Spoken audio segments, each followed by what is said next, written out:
মার্কিন মহাকাশ গবেষণা সংস্থা নাসা। সম্প্রতি তাদের একটি গবেষণায় উঠে এসেছে মহাশূন্যে প্রতিনিয়ত শব্দ হচ্ছে। এই শব্দগুলোর উৎস হিসেবে সেগুলোকে একসঙ্গে গাইতে থাকা বিলিয়ন বিলিয়ন মানুষের গান বা জিকিরের সঙ্গে তুলনা করা হয়েছে।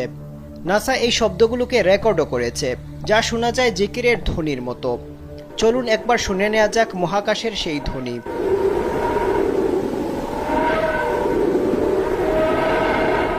অথচ প্রায় 1400 বছর আগে মহানবী হজরত মুহাম্মদ সাল্লাল্লাহু আলাইহি ওয়াসাল্লাম এই শব্দের বর্ণনা দিয়েছিলেন, যা এখন নাসার গবেষণায় প্রমাণিত হচ্ছে।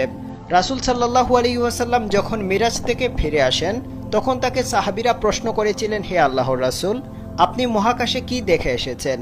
জবাবে রাসূল সাল্লাল্লাহু আলাইহি ওয়াসাল্লাম বলেন, আমি যা দেখেছি তা তোমরা দেখো না, এবং আমি যা শুনেছি তা তোমরা শোনো না।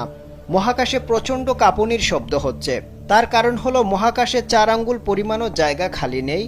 সবখানেই ফেরেশতারা সিজদায় আছেন এবং আল্লাহর জিকির করছেন। নবী সাল্লাল্লাহু আলাইহি ওয়াসাল্লাম বলেছেন, এখানে এত অগণিত ফেরেশতা আছে যে প্রত্যেকটা দিন 70,000 ফেরেশতা এই বাইতুল মামুরকে তাওয়াফ করে। প্রতিটা দিন 70,000 ফেরেশতা। আর যারা একবার তাওয়াফ করার সুযোগ পায়, তারা আর জীবনে কোনোদিন তাওয়াফ করার সুযোগ পাবে না।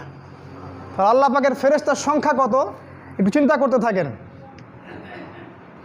আল্লাহ পাক সূরার মধ্যে বলেছেন, লা ইয়ালামু জুনুদা রাব্বিকা ইল্লা হু। আল্লাহর সেনাবাহিনীর সংখ্যা আল্লাহ ছাড়া কেউ জানে না। আল্লাহ পাকের সেনাবাহিনীর সাথে যুদ্ধ করতে যাবেন না, আল্লাহ পাক ধ্বংস করে দিবেন ইনশাআল্লাহু আযজা ওয়া জাল।